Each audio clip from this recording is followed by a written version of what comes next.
Hello, and welcome to the final 2021 episode of our Take 3 video series. Thanks for tuning in to our monthly videos where we hear from inspiring, barrier-breaking women. I'm Wendy Doyle, President and CEO of United We. We're closing the year by talking with Tameka Stigers, the owner of Locks of Glory Salon in St. Louis.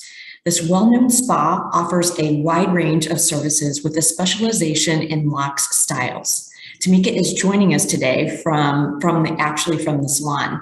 Tameka's occupation as a hair braider and business owner are directly impacted by our work at United We to reduce hair braiding, occupational licensing requirements, and reciprocity. Tameka, thank you so much for joining me from your salon today and for all of your great work. Thank you for having me, Wendy. I'm delighted to be here. To give our viewers a bit of background, when you decided to become a hair braider in the state of Missouri, at that time, the state required a cosmetology license, even though cosmetology school training and exams didn't cover hair braiding. This would have meant nearly $13,000 and about 1,500 hours of training.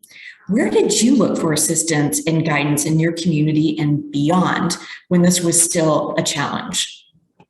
Yeah, so the first thing I did was knowing that I wanted to work outside of my home and get a storefront. I just went to a colleague that had a cosmetology license, right?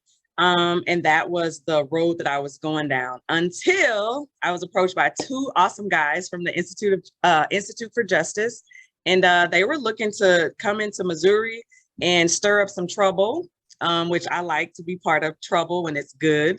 And yeah, so just looking to help hair braiders be free of those occupational licensing laws that were just ridiculous. So I worked with the Institute for Justice. Yeah. Great, thank you. And we also, United we also worked alongside with the Institute advocating for policy change at the state level to reduce those barriers for hair braiders. And for your work as the founder of Locks of Glory, you have benefited from House Bill 1500 that passed and was sent to the governor's desk and signed. But you also own the building where your salon is located. So for our viewers today, how is the business going for you? It's going well. And I would like to say that it was great once I learned that the Women's Foundation came on board in support of this initiative. It was wonderful. So thank you guys too for your support. But business has been up and down since the pandemic. We have been able to remain open since the shutdown was lifted last year.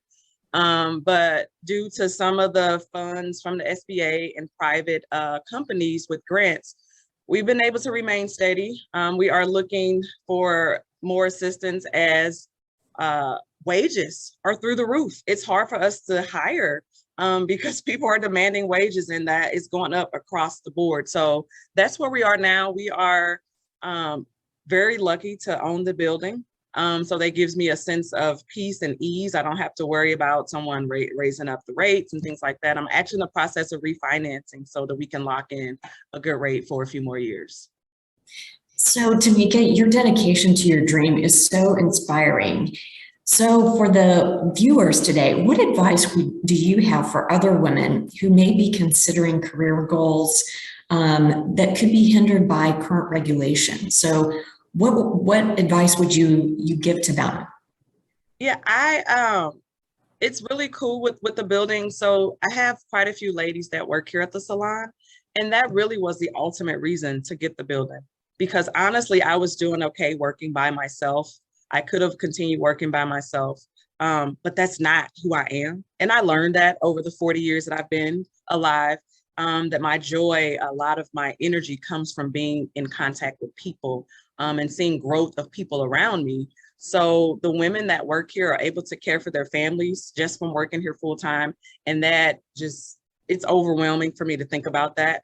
And it means the world to me. So women, I'm learning all the time that more women are getting this hair braiders registration and they are working. They are taking care of their families. And that is what it's all about for me, that they no longer have to say, oh my gosh, I can't go to cosmetology school. I don't want to put relaxers in hair. I don't want to color. This is what I want to do. And they're able to do that and provide for them, for their families. And so it was all worth it. All the journey over the years, it was all worth it.